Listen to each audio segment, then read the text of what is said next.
Like, I'll be honest with you, I haven't been to an official church for years. Caleb, this is hugely interesting to me. When I produced my videos on this topic and put them on YouTube, I did not expect to hear this report, but I'm hearing it from all over the world. People who are Mm. telling me, "Yeah, I'm a serious Christian. I'll always be a serious Christian. But I haven't been to church in Mm. years. That just it's Mm. boring." Everything you said just perfectly summarized what thousands, tens of hundred, maybe millions Mm. of Christians are saying. All right, g'day, folks. Today I've got a special guest with me, Dr. Tom Wadsworth, and he is a scholar. He recently has been making waves in the Christian community after 40 years of study and doctoral research into the Christian assemblies in the first century. He recently produced 7 YouTube videos, Why the Early Church Didn't Have Worship Services. Very interesting topic. These videos have attracted more than 500,000 views from more than 70 countries around the world. He is a professional speaker, writer, and biblical scholar who has 2 master's degrees, an MTH and a THM, and a PhD, all in New Testament. G'day, mate. How you going, Dr. Tom Wadsworth? Yeah, good to talk to you, Caleb. So, why don't we just begin by just getting you to give us a summary, according to your research, of what a church looked like in New Testament times. Yeah, I think the maybe the first frame of reference we need to think about there is a house. It would be a mistake to think that they're meeting in some sort of sacred building of some kind. This much is clear. This much the New Testament testifies to many different times. So if you want to think about a first century assembly, got to think of somebody sitting in a house, a small group. Clearly, you're not looking at a group of 150 people at all. Very few houses could handle something like that, much like our own houses today. Even back then, houses were even smaller than ours would be typically today. So it's just a smaller group sitting around very comfortably.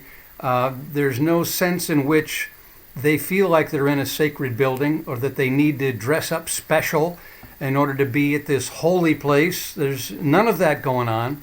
It's a more familial atmosphere where they're calling one another brothers and sisters, and they're feeling connected to each other.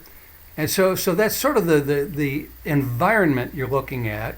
They're probably sitting down in comfortable chairs or maybe against the wall if there's just a few people or too many people there for everybody to sit.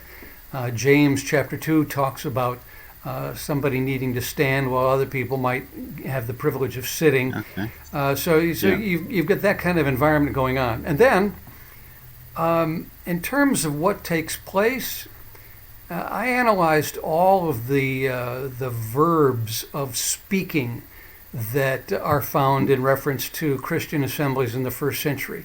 And probably the most common word that refers to speech is teaching. The Yeah. typical kind of communication taking place is teaching. And it's not just one person. You don't want to think of somebody standing at the front of the living room. You don't want to think of them dressed up in special garb or anything like that. Yeah. It's just Yeah. the guy down the street or some respected brother in Christ who is who's talking and doing some teaching. And then there's some give and take. There's more than one person doing the talking. This is an important principle as well. This also comes through Yeah. quite clearly in 1 Corinthians chapter 14, which is the longest chapter in the Bible that talks specifically about Christian assemblies, what you're supposed to do. So you have, that maybe is a good short summary of what's taking place. I could go into great detail there, but maybe that's Yeah. give that as a Good quick start. picture to think in mind. Yeah, cool. That's good, because we'll open up and expand on some of those as we go through these questions that I've got. So the next question would be, were there any church buildings in the New Testament? Did Christians meet in synagogues? Because often people talk about the early church in the New Testament times meeting in synagogues. or did they only meet in houses, according to the evidence we have from the New Testament? Yeah, according to the evidence we have in the New Testament, the primary venue for meeting together is a house. That's mentioned so many different times. Even sometimes the name of the person who owns the house is identified. And even outside of that, there may be as many as a couple dozen references to Christian gatherings in homes. So with reference to the question of synagogues, I found this was strange, that I found several people responding to my videos on YouTube saying, oh, the Christians, they met in synagogues, and they always met on the Sabbath day. Yeah. Well, wait a minute.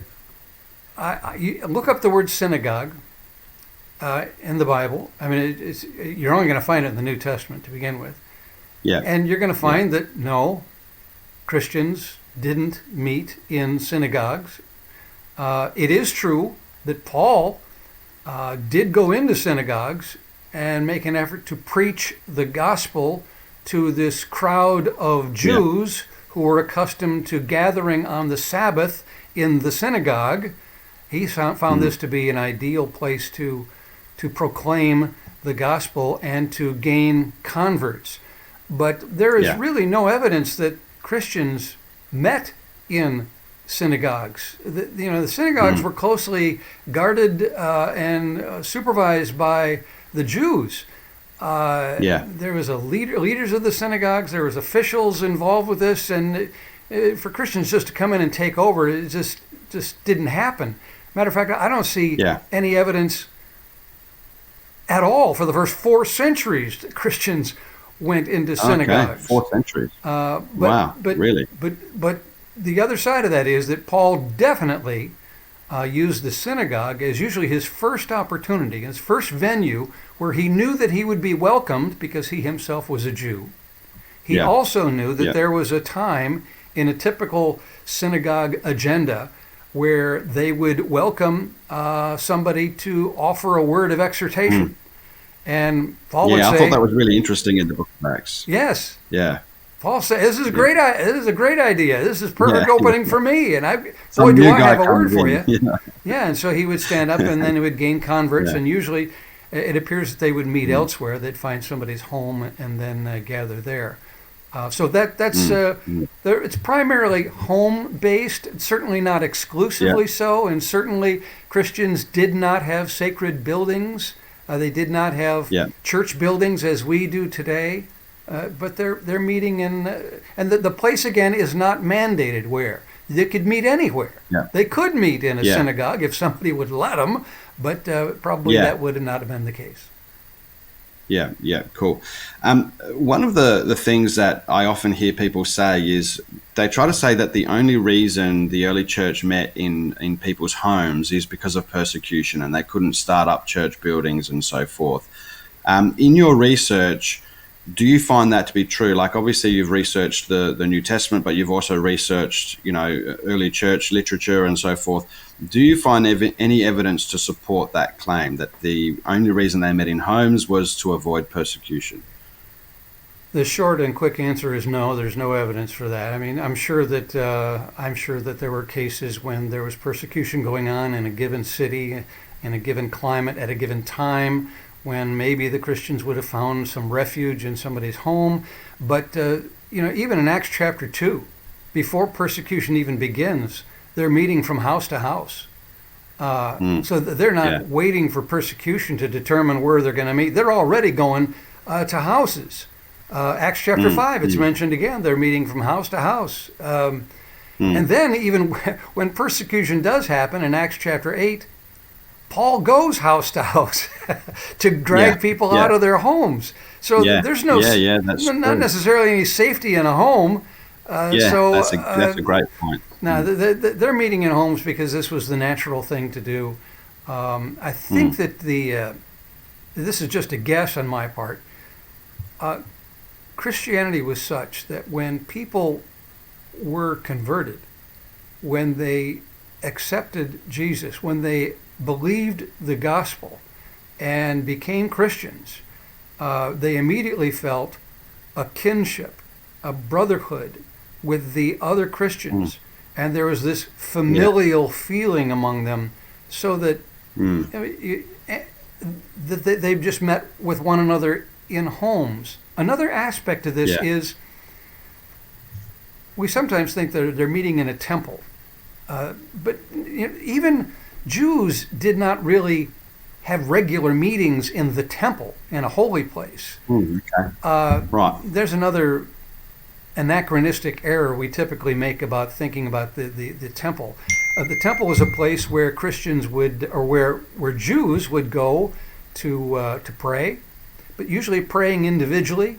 They would go at the ninth hour, or whatever the hour of prayer is, and they would drop down and appoint themselves toward the holy place and say their prayers, and then after the hour of prayer, they get up and go back to work.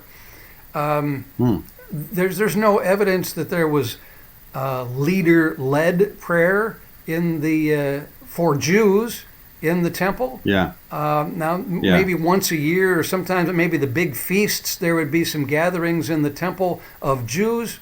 But when Christians met, they're not meeting in holy places. They don't even feel compelled to. I think they realized early on there was a fundamental teaching that went along with the gospel, that the temple is insignificant. And the Christians got that very early on. You see in Acts chapter 7, when Stephen gets up to speak to the Jews, there he talks about God does not live in temples. He's already speaking against the temple, and he's accused of speaking against the temple, as was Paul. They knew there was this inherent part of the gospel message that was anti-temple. And Jesus, of course, fulfills the very purpose of the temple. Jesus is the one sacrifice, and sacrificing was always done in a temple. So when the sacrifice is done, the once-for-all sacrifice, what's the need for a temple anymore? So there's more to that whole story, but that just explains why Christians felt no need to be meeting in a holy place, although they did initially. Now that's true. They stayed in the temple right, with the gospel preached on the day of Pentecost in Acts chapter 2.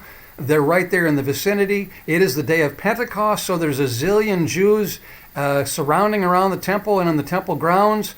And so if the first Christians are going to meet with everybody else, the temple grounds would be a great place to do it. Now, when you talk about meeting in the temple like they did, don't think in terms of Christians meeting in some covered building with rows and rows of pews and a pulpit at the front. None of that exists in the temple. It's open air, number one. The temple is a huge compound that is... How big was it? The best guess from archaeological sources, it's like 35 football fields. Wow. Now that's American football, but let's call it 35 soccer fields. Okay. Either way, it's huge, and it's so big they're not going to have a ceiling over this thing.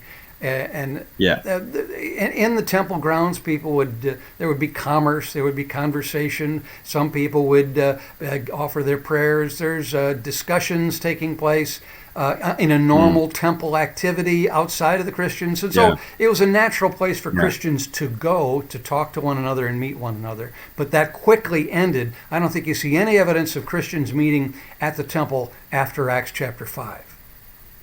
It's interesting because when Jesus went to the temple as a boy, he was asking and answering questions. I wonder if that's kind of the format that church was. There was conversational style interaction rather than, like you said, this. But that's something maybe we'll get to when we get into the next section.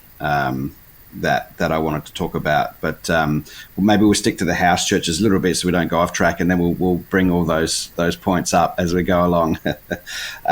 So my next question is in James chapter 2 verse 2. There's and I don't speak Greek. I just look at the word that somebody's made this argument to me in the past, but it talks about an assembly.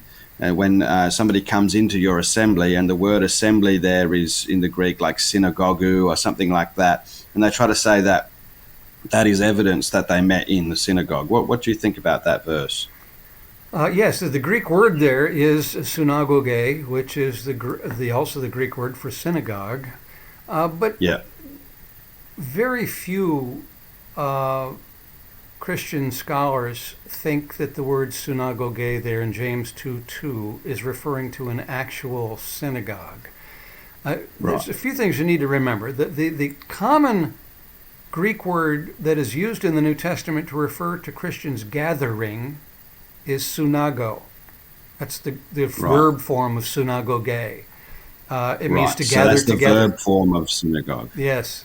Soon, that Yeah, little okay. prefix means together or with, and then ago is the Greek word for to go or to come. So it's this coming see. together, this going together that goes along with a Christian meeting. They come together. The place where they come together is a synagogue. And that Right. word Yeah. synago is used probably more frequently. It is used more frequently than any other word in the New Testament to refer to the gathering of Christians.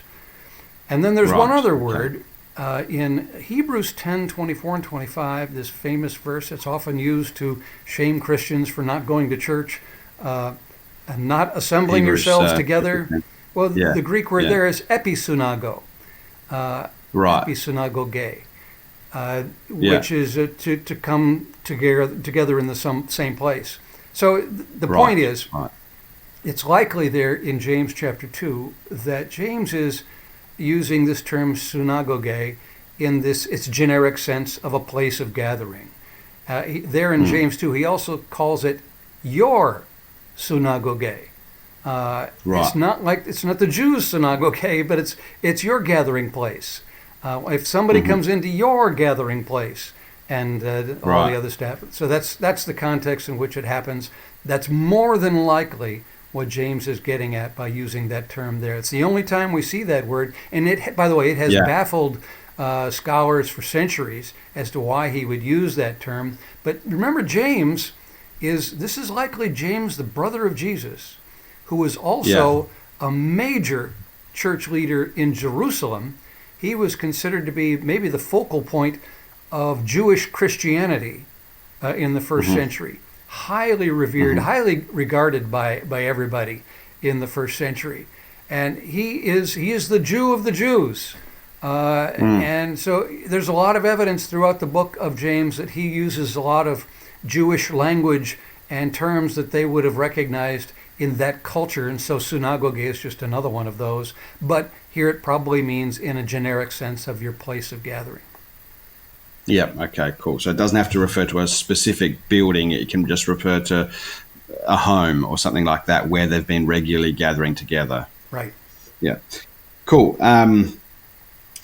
I think you kind of answered this question. How many people do you think there were in a single house church? Is there any evidence anywhere? Obviously, the New Testament, the best we've got is the 120 in the upper room. Is there anything else outside of Scripture or in Scripture that would indicate how many people would meet in a home church? And that 120 is a real good resource there, because I think it's the only time you see a number attached to it in even outside of the New Testament. You just don't see too many references to the numbers of people in a particular gathering. Now, I've had the good fortune to walk through the ruins at Ephesus, to go to Pompeii as well. Pompeii is a great place to visit because here you have a first century Greco-Roman city, and you can see what houses were like. You can actually walk into them to get an idea of the size of the courtyard or of the living space. And, typically fitting 120 in one of these places is really a stretch, but this upper room had to be a special upper room where you could fit that many people.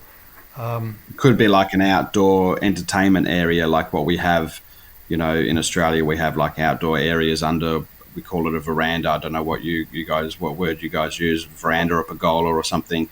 And there's an outdoor area you could fit more people. It could have been a bit like that in the upper room. Exactly. I think that's right. You remember also Acts chapter 12.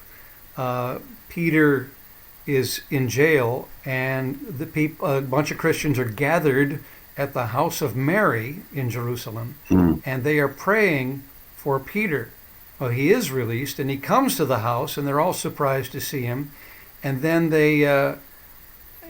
after he leaves, he says he's got to go to talk to the others.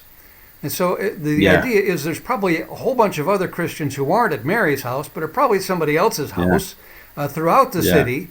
Because after all, in Acts chapter 2, there's 3,000 people who are baptized? There's hundreds of converts. Now, a lot of those probably were from people from outside of Jerusalem. But there's hundreds of people who are Christians in Jerusalem, and they're not all at Mary's house, but they're at other people's house. And so Peter goes to somebody else's house after that, and there'd be little sections around town where people would meet. They just knew where the common meeting place was, and so that's what you have. And so as far as numbers, you're lucky to get 20 to 40. 40 probably is what a number I've seen in early church archaeological studies. Not too much more than that, maybe a lot less too. Could have been under 10 even in some places, depending on how many converts they had in a given community. Okay, interesting, cool. I did go when I was in Rome. I visited a place that had housed a home church, and they had these great big pillars, all the way through the building. There was no way you could have like a speaker out the front and like the congregation watching with pews or seated, because the pillars would block the view. There were just dozens of pillars, not just one or two main ones, but dozens of them inside of the room. It would have just been impossible to have a sermon type environment there. Yeah, and let's speak about that for a second, Caleb. We want to think, when we see these things, we want to think in terms of modern church, and we force that into that first century setting, and we want to think of a preacher standing up and delivering a sermon. I think that the first century setting is substantially different, and I think we're going to get into that as we get going here. Yeah, cool. So now the next question, that's the last one on the house church section, is a little bit complex for some people that haven't heard of the term, the regulative principle. And my question is this: do you think the regulative principle requires house churches, or do you think it's possible to consistently hold to the regulative principle and meet in large church buildings? Maybe you could just define the regulative principle for us as well. Yeah, the regulative principle says that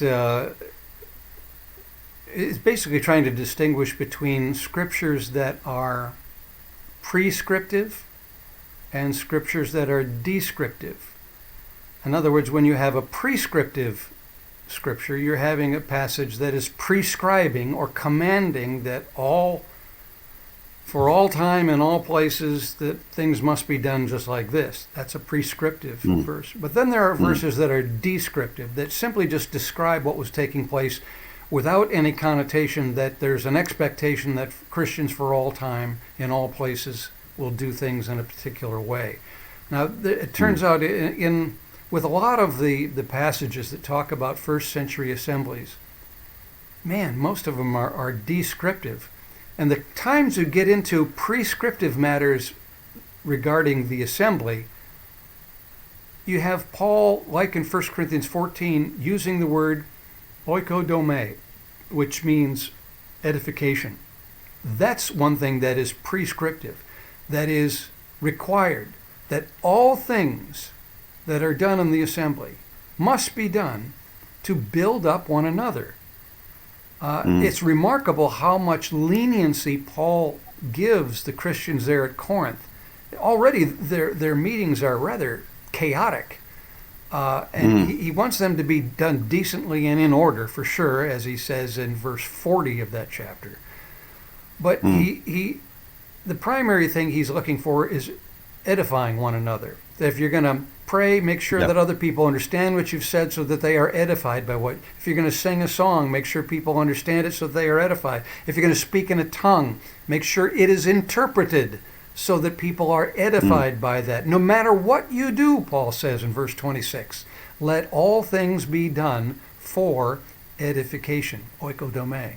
So that's the primary prescriptive issue that applies to the assembly. The magic of this idea that if you're just simply, no matter what culture you're in, no matter what continent you're sitting on, no matter who's in the room, no matter what period of time, you're talking about 1200 AD, 200 AD, 2200 AD, just strive to build up one another.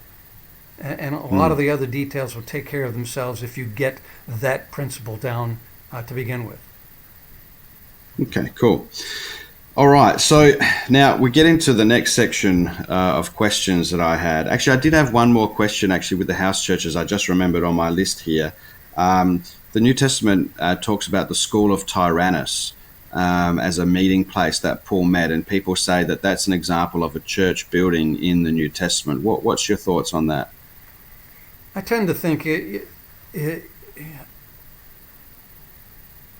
I wouldn't use the phrase church building. That's modern thinking, modern terminology, and we're trying to force that on the Hall of Tyrannus or the School of Tyrannus, however somebody wants to translate the Greek there.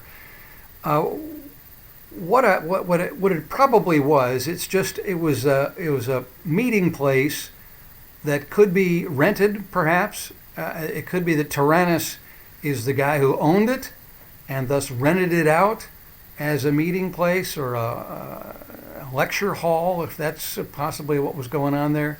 And Paul uses it for his reasoning with the Jews. Or he goes to the Hall of Tyrannus because he's basically been kicked out of the synagogue.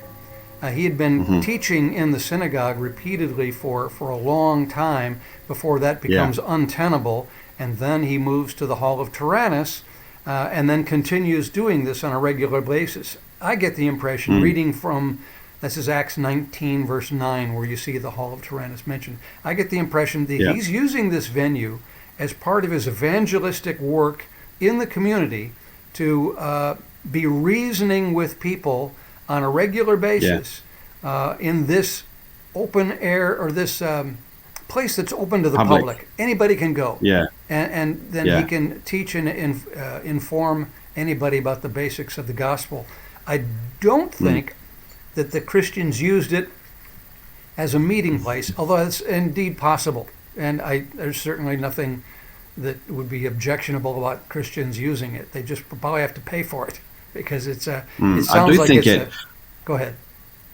It does. I think it does specifically say that he disputed with people in the School of Tyrannus. Yes. And I think as well that Paul, because that was in Ephesus, the school in Tyrannus, from memory, and Paul later on in Acts chapter 20, when he calls the elders of the church, he says, "I did not cease to warn you day and night for 3 years, from house to house and in public." He talks about, so there's the two places, there's the house to house and the public places where he warned them about false teachers. And so, my reasoning was that the School of Tyrannus was a place of where he publicly disputed with people, probably false teachers and so forth as well.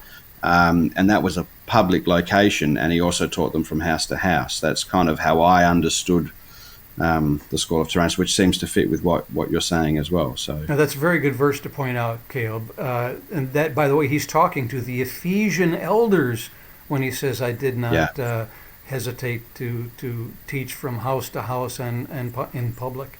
And that is at Ephesus where the Hall of Tyrannus was. So it fits quite nicely with all of this line of thinking. Yeah, cool. All right, so the next section here, moving on from house churches.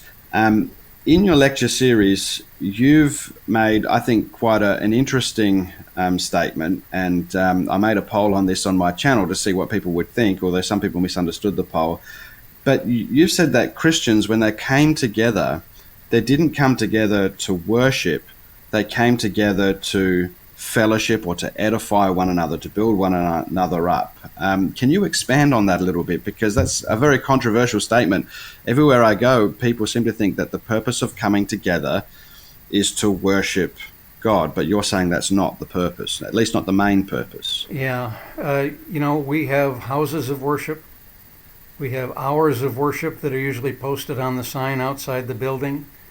And then when the worship service begins, we open worship with something. And then at the end, we close worship with something. Sometimes we have a printed order of worship, and we'll sing worship songs, and we'll have acts of worship, and we'll make sure we're doing our worship acceptably. All this worship term, worship pastors, worship team, worship band, all this worship stuff that we use that language.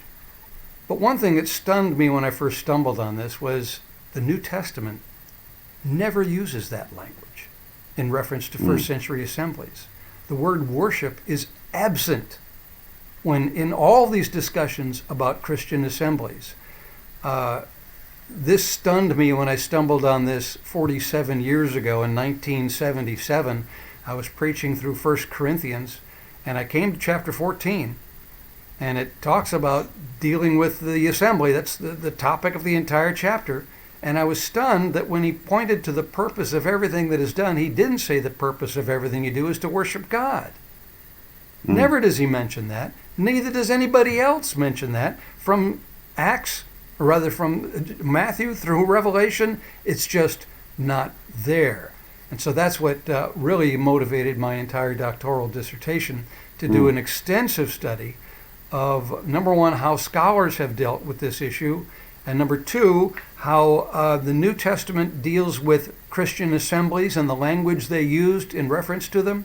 And number three, if they're not using these worship words in the New Testament to refer to what they're doing, why is that? And so I studied the 5 different Greek words that are translated as worship, and studied every time they're found in the New Testament as well as throughout the Septuagint, the Greek Old Testament, to find out what these words mean.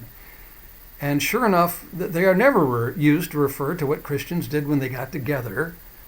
And by the way, that continues on into the 2nd and the 3rd century too. They still don't use worship terminology to refer to what they're doing in their assemblies after the New Testament period, for the first couple hundred years. But these Greek words for worship are temple terms. They refer to what Jews did in the temple, like offering sacrifices and such, and other temple activities, which never applied to what Christians did when they got together. So that's one of the key reasons why you never see these terms used to refer to what Christians do when they got together. Yeah, interesting, isn't it? Some people, they'll point to Romans chapter 5, where it talks about offering yourself as a living sacrifice, which is your acceptable worship. And they'll say, like, everything you do should be worship. And so why don't we worship when we come together? I know that's because laymen are speaking, that can kind of muddy the water a bit. But what would be your kind of response to that? Yeah, that's Romans chapter 12 and verse 1. And that's the Greek word latreia, where Paul says, brothers and sisters, by the mercies of God, I beg you to offer your bodies as a living sacrifice, holy and acceptable to God, which is your reasonable latreia. That's the Greek word. Sometimes it's translated as worship, sometimes it's translated as service, but it's the Greek word latreia. And so my mission for my dissertation was to figure out, what does that word mean? And so I studied all the times it's found in the New Testament, and all the times it's in the Septuagint. And it's rather clear. This is a special term that refers to sacrificing, serving deity with sacrifice. It's always in reference, it's always a term used to something you do for deity, but it's specifically referring to offering sacrifice. And there in Romans 12, verse 1, Paul uses all this sacrificial language to offer. The word offer is a common sacrificial term. You offer sacrifices. That's the verb that's used there. Offer your bodies as a living sacrifice. There's the actual word for sacrifice right there. Holy and acceptable. And sacrifices in the Old Testament had to be holy and acceptable, which is your reasonable offering of sacrifice. He's not talking, it's problematic to translate it as worship, because in our culture, when we hear the word worship, we think of what we do in church, But that word Yeah. never did not refer to what Christians did when they were gathered together. There, what he's using Yeah. it in a figurative sense. And he's signaling to us that he's using it figuratively by putting this adjective logical or reasonable or spiritual. It's this Greek word logikane, which appears just before latreia there. He means to make us sure we understand we're not physically offering our body as a sacrifice. We're killing ourselves and splattering our blood upon an altar, but it's our reasonable or our spiritual sacrifice that we do by offering our bodies holy and acceptable to God, which is done by the renewal of our mind, the transforming and renewal of our mind to think of things differently and to live our lives for God. And I guess as well, like, that verse is not talking about something specific you do when you gather together. That's just talking about your life in general. Your life in general is to be a sacrifice to God. But what we're really discussing is what we do when we come together. And when we come together, we don't come together to offer a sacrifice. We don't come together to worship, like you're saying. We come together to edify one another and to build one another up and to fellowship, so that we walk away, as you've said in many times in your lectures, we walk away being a better Christian than what we were before. And in one sense, that is a sacrifice, isn't it? Because that's, great. Yeah, that's awesome. Now, next question. Now, I don't know if you had a chance to do this, but the next question is, can you take me through a few verses that describe what happened in a typical New Testament church? Yeah, 1 Corinthians 14 is probably the best place to go because it's the longest chapter in the Bible that deals specifically with the issue of Christian assembly and what they did. There are a bunch of other passages we could look at as well, but they're all pretty consistent in pointing to building up one another as the purpose of everything they did. I think there are 14 different words used in 1 Corinthians 14 to refer to the different kinds of speech done. They are blessing, they are praying, they are prophesying, they are teaching, they're speaking in tongues, they are interpreting tongues. All these different, they're singing psalms, a word of knowledge. There's lots of different things taking place in a typical assembly with no particular order required. The only order that is required by Paul is that if somebody is going to speak in a tongue, in another language, it is required that right after that there be somebody interpreting what that person just said. Again, because the reason you do everything in the assembly is to build up one another. And if somebody is not edified by what you just said, they need to keep quiet. And Paul explicitly says so in 1 Corinthians 14. Now, another key fundamental event that was probably there with almost every assembly is the Lord's Supper. And that's referred to in 1 Corinthians chapter 11, just a couple of chapters earlier. So they're having a meal together. Another thing that hit me when I was doing my doctoral research on the Lord's Supper, it finally dawned on me that the word supper means a supper. We use this little phrase, Lord's Supper, and we think of, there's a little piece of cracker and a little shot of juice, and that's your Lord's Supper. Yeah. No. Nobody in the first century would have thought of that. When they heard the word supper, they thought supper. It's the Greek word dapnon, which always means a supper. It's a meal. They were having a meal together. And we know that Christians did break bread from house to house. And breaking of bread is not just getting together and cracking open a loaf, but it's a euphemism for having meals together.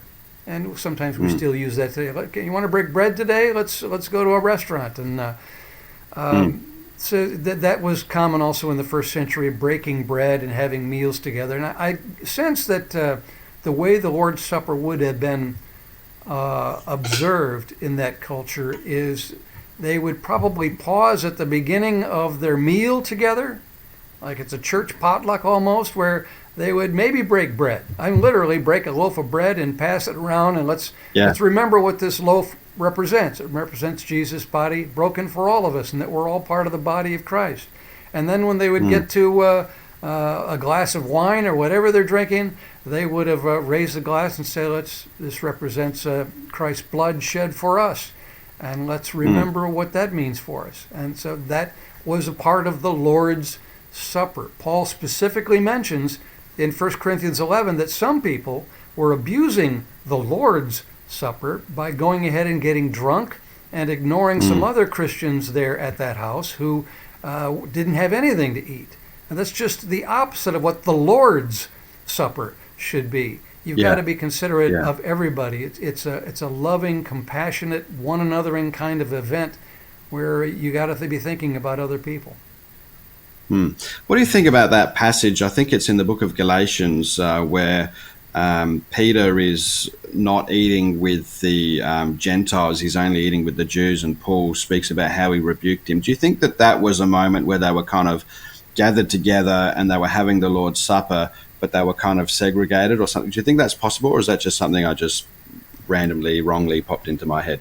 No, that's pretty good. I actually hadn't thought about that occasion there in Galatians where Peter is dining with some Gentiles, but then some Jews come in and he immediately separates because he knows he's not supposed to be eating with Gentiles. But I think what that points out more, not so much anything about the Lord's Supper, but it points to the common gathering convention of having meals together. This was just part and parcel of being a Christian in the first century. You would break bread from house to house and be having meals together. This was just the Christian community. Yeah, interesting. Now, another thing that you've said, which would be quite controversial in the church world, is you said that they didn't really have sermons in New Testament churches. Can you talk about that and just explain what it was like, what the teaching, because the Bible does talk about teaching, and even the word preaching. I sent you a couple of verses that I was thinking of, 1 Timothy 4:13 and 2 Timothy 4 verse 1 to 2. Maybe you can somehow incorporate that into your response. But you're saying there was literally no sermons, in the New Testament during their gatherings and so forth. Well, my point in making that statement, I think my statement was why they didn't preach sermons in the early church. Really trying to make a point about the terminology they used. They would not have used the terminology of somebody standing up and preaching in church.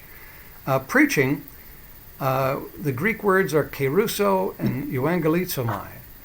These two terms are primarily used to refer to evangelistic activity. This is what, when Paul went into a synagogue, he would be proclaiming the gospel. Jesus, he's kerusso. He's also euangelizomai. He's also proclaiming the gospel. He's preaching the good news to people who have never heard it before.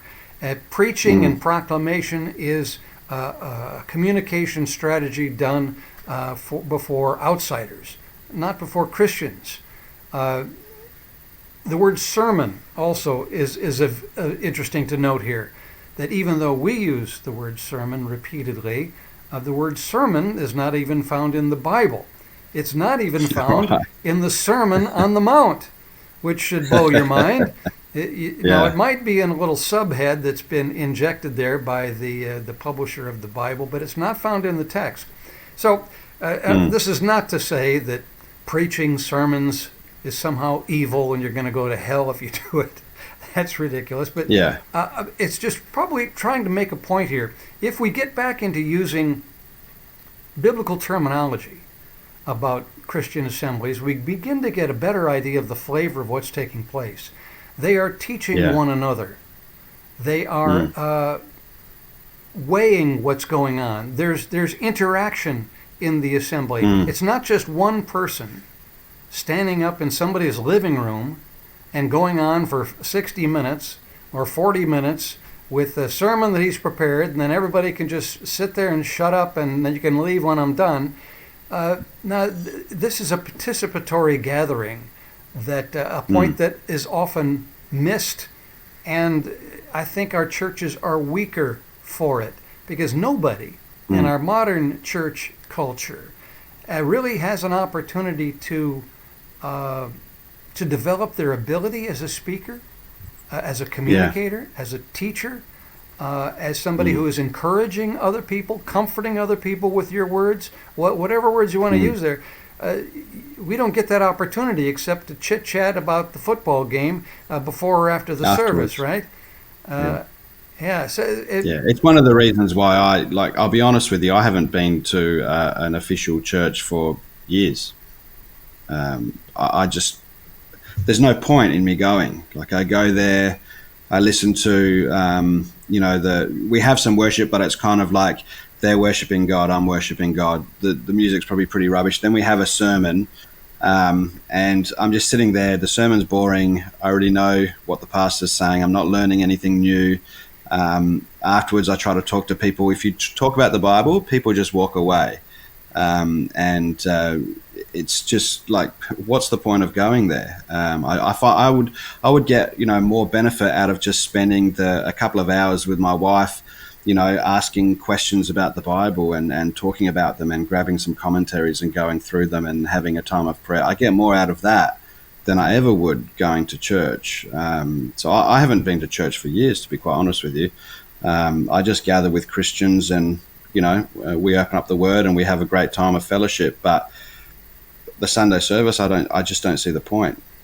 I find it as a waste of time for me personally. Caleb, this is hugely interesting to me. When I produced my videos on this topic and put them on YouTube, I did not expect to hear this report, but I'm hearing it from all over the world.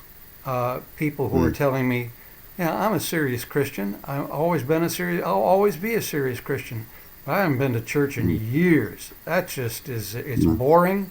Everything you said just perfectly summarized what thousands, tens of hundreds, maybe millions of Christians are saying.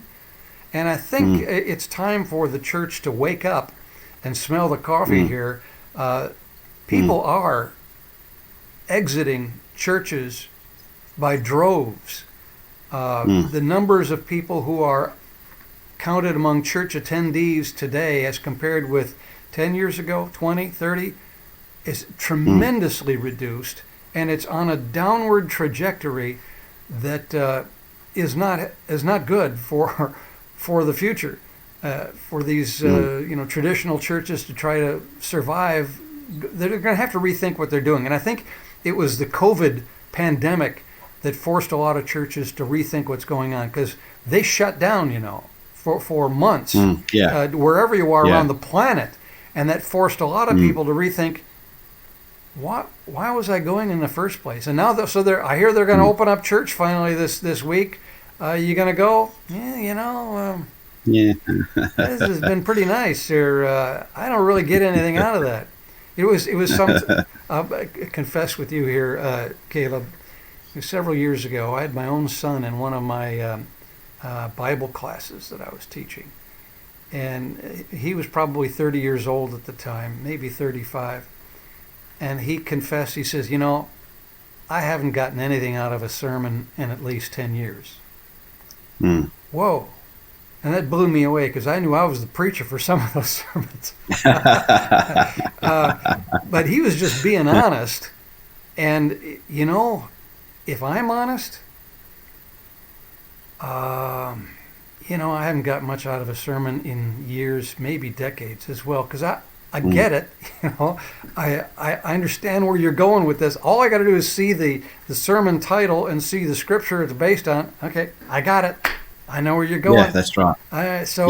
But what is vitally important to me is getting in a small group and having the opportunity for all of us to speak and to talk and to reflect on the scripture and to find out where everybody else is and the struggles that we have together, and to build one another up. And that's Yeah. the purpose of the assembly in the first place, and anymore, it's in the last place of what churches are doing. Because nobody gets to talk except for that guy who has prepared. We paid him to prepare that thing, by the way. We paid him to speak for 40 minutes. We even expect it, and there's a whole bunch of people who are going to criticize him if he goes less than the specified amount of time that we expect him to preach.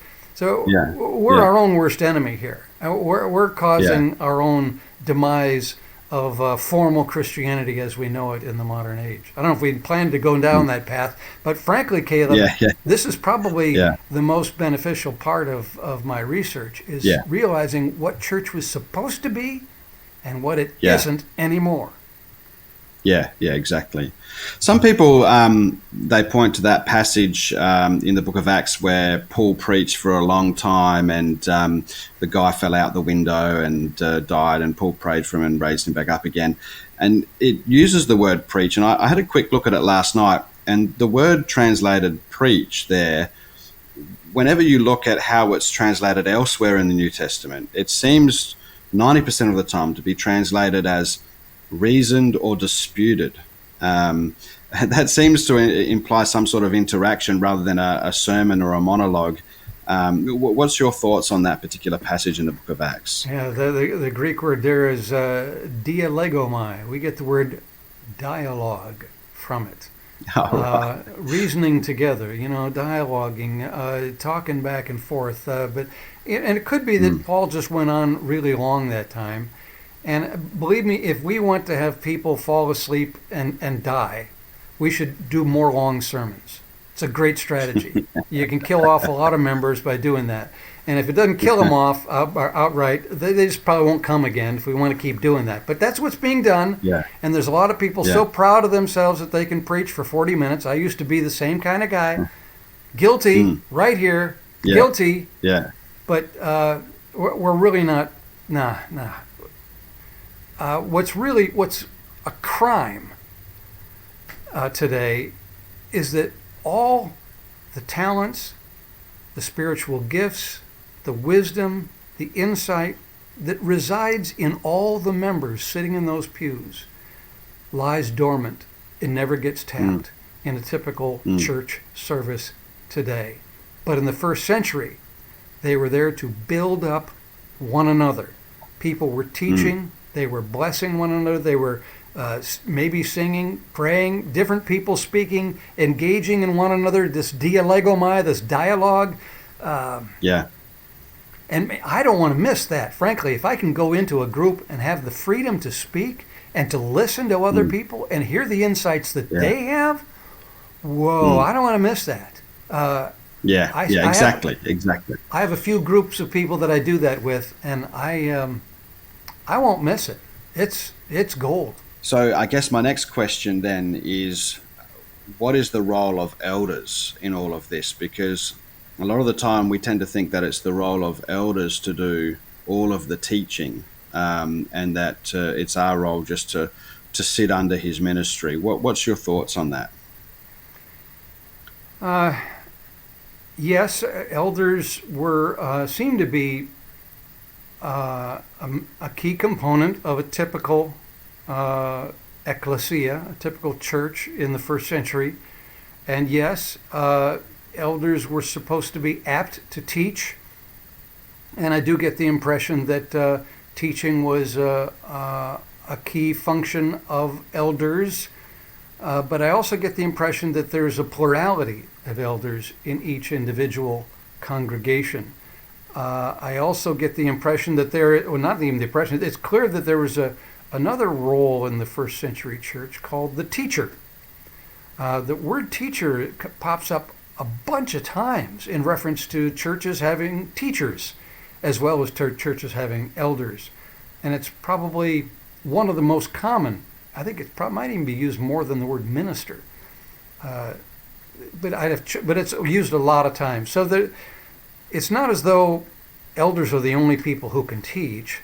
There are several people who can teach, but elders certainly should be among them because they're going to be selected primarily for their spiritual wisdom and leadership and guidance that they offer, and the thinking is that they would certainly be able to teach at the same time.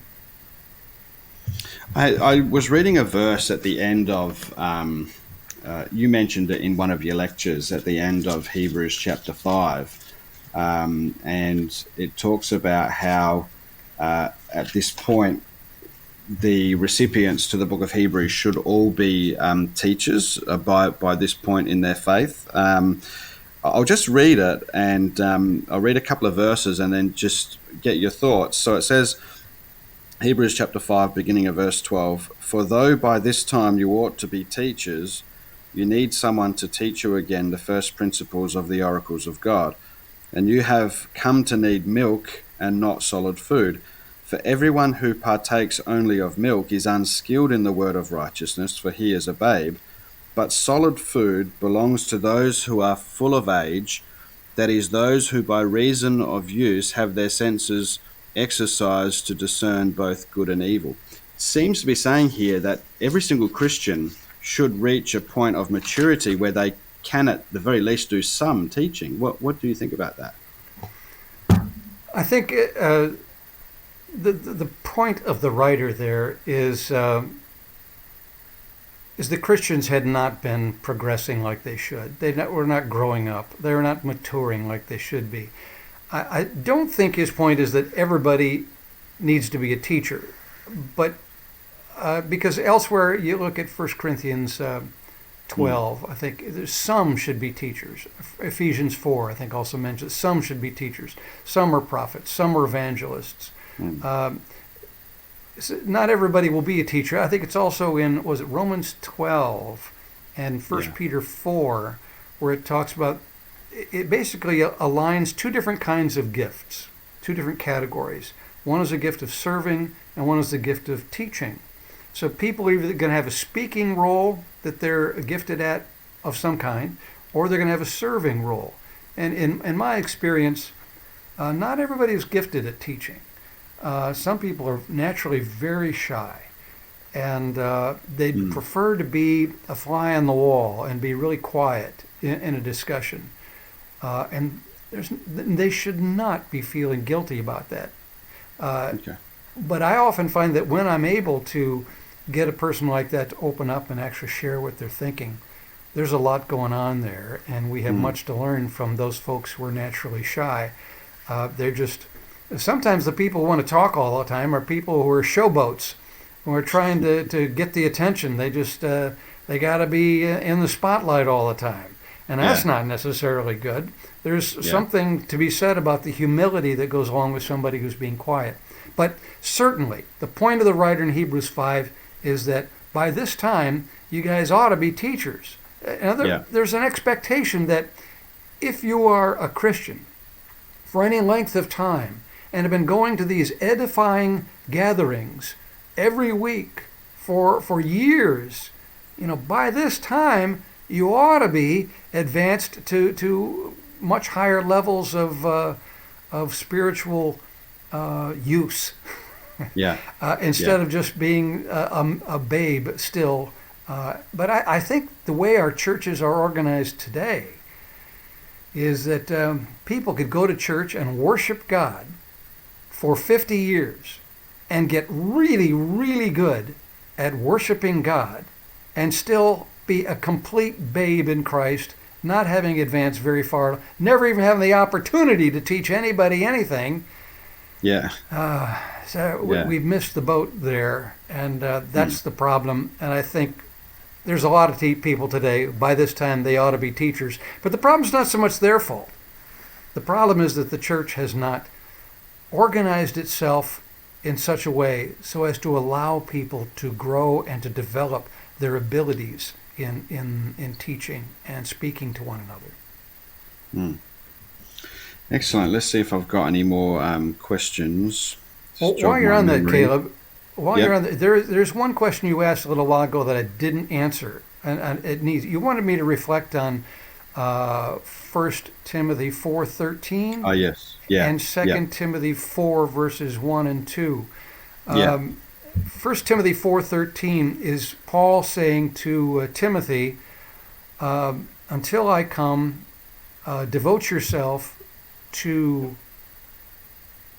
the reading of Scripture, anagnosis, which the word means the reading, to the paraklesis, to the exhortation, and then to the didaskalia, the teaching. So, sometimes those are not translated well and leads people to confusion. The word preach is not used there, although somebody might translate it that way. Paraklesis is exhortation. It's also parakaleo is to encourage other people, to urge, beseech them, that kind of thing. So he wants Timothy to devote himself to this paraklesis, to this exhortation in encouraging other people, as well as to teaching, as well as to the reading of Scripture. And then 2 Timothy 4 and verse 1. Here is a case where the word keruso, the word for preach, is used by Paul to refer to what Timothy should be devoting himself to. He says, preach the word, be urgent in season and out of season. And then he says, do the work of an evangelist, fulfill your ministry.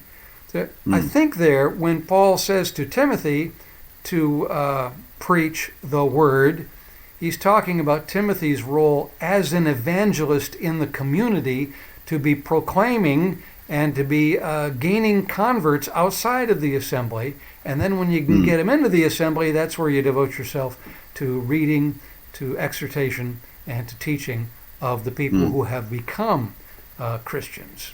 So that's really good. Important That's great. That's really good way to approach it. I think that's all of my questions that are answered here. Did you have anything else you want to add? Maybe if we could, maybe I could ask the question: how did the church develop from this, living room, family environment where the teaching was interactive? How did it develop from that to what we have today, where we've got church buildings, sermons, pews, etc.? How did we get to that place? This will take a couple minutes, but let's go ahead and do this, okay? You've got a couple minutes, right, Caleb? Yeah. All right, so the part of my mission over the last 40 years is to try to figure out why in the world the New Testament does not use worship terminology to refer to what Christians did when they got together. Why? And so it's clear I can answer that question from the New Testament text. But let's look outside the New Testament. Is it actually still true that worship language is not used to refer to what Christians did in their assemblies after the first century? And it is true. Even in the second century, even in the third century. It's not until the fourth century that this happens. And so part of my research is I'm going through, there's like 2,500 times in the Apostolic Fathers and later Church Fathers that the word worship pops up. 2,500 times. And I'm studying all of them to figure out what's going on there. Are they referring to what Christians are doing in their assembly, or are they referring to something else?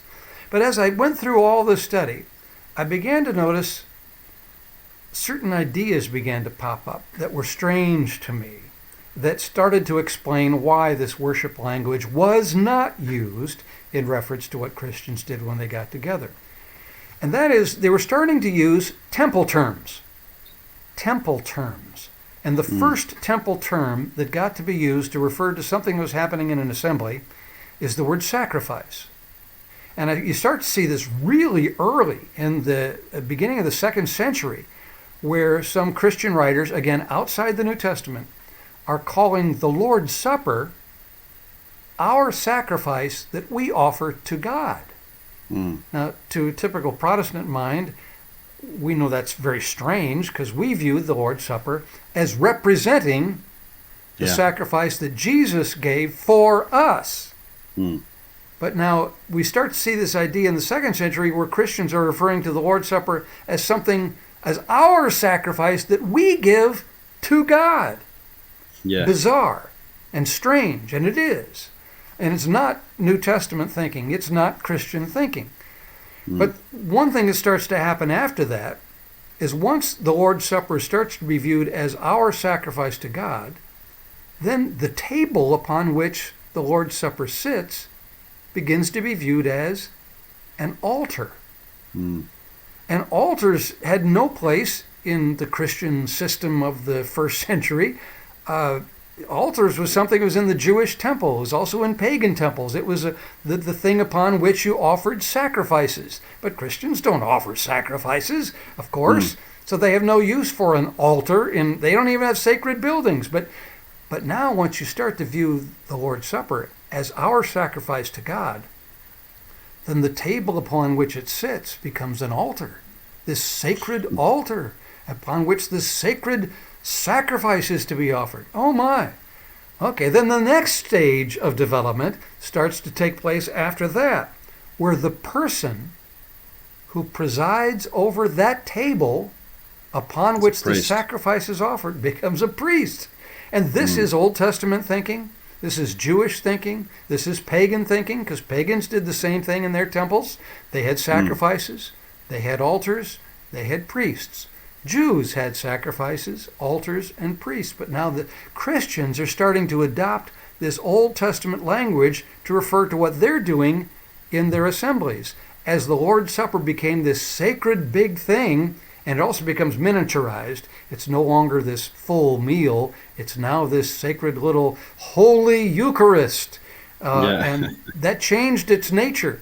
It changed how people regarded it, and also changed how we looked at the people who are presiding over this. They're now priests. This is Old Testament language. This is not New Testament language. In the New Testament, we know that priests, well, all of us are priests. We're the holy priesthood. Everybody is. We're all holy, and not just some special few. And then the final fourth step of this four-step process was, if you have a sacrifice, and Christians started to view their Lord's Supper as a sacrifice, and if you have an altar, and if you have a priest who's presiding over that process, then the building in which all this takes place begins to be viewed as a temple.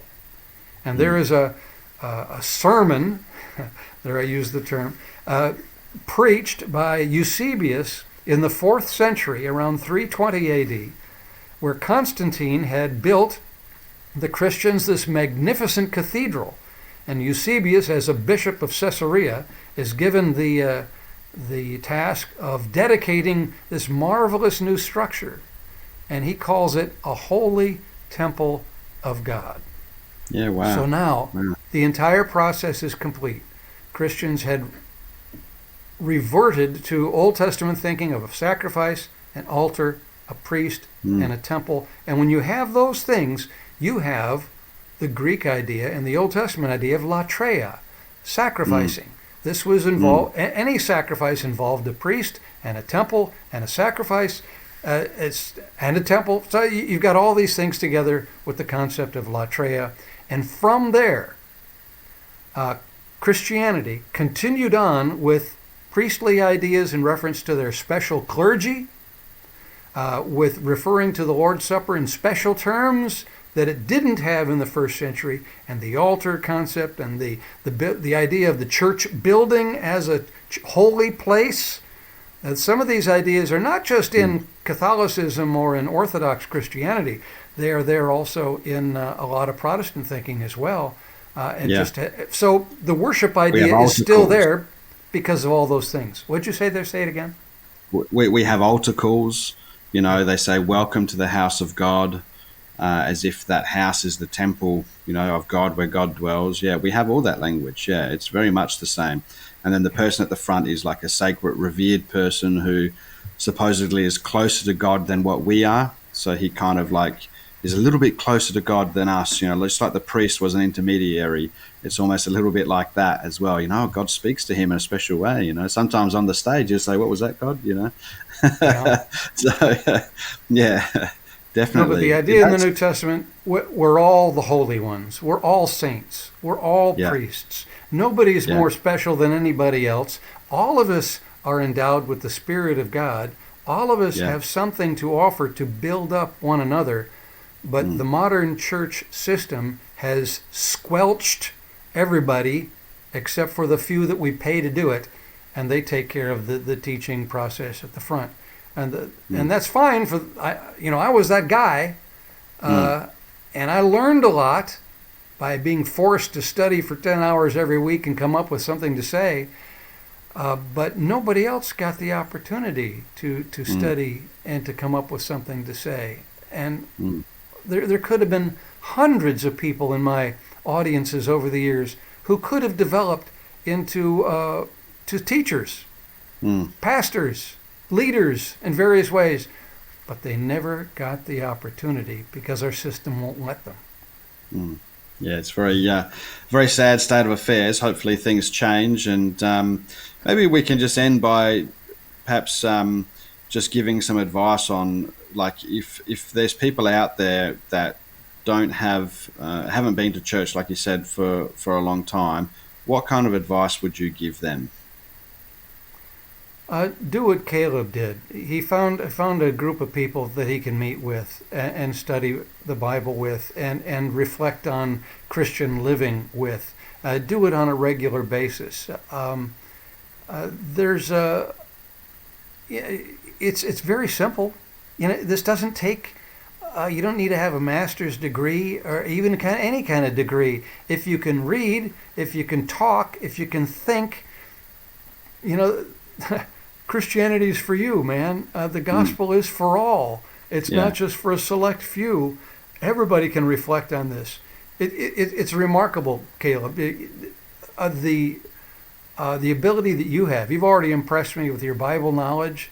You're working your way around scriptures. You know these things, and yet you haven't been to church in years. Yeah. But your commitment has not been not flagged at all. You're doing just fine. And there are thousands and thousands of Christians who are just like you. But I think we need each other. We need to grow in relationship to one another.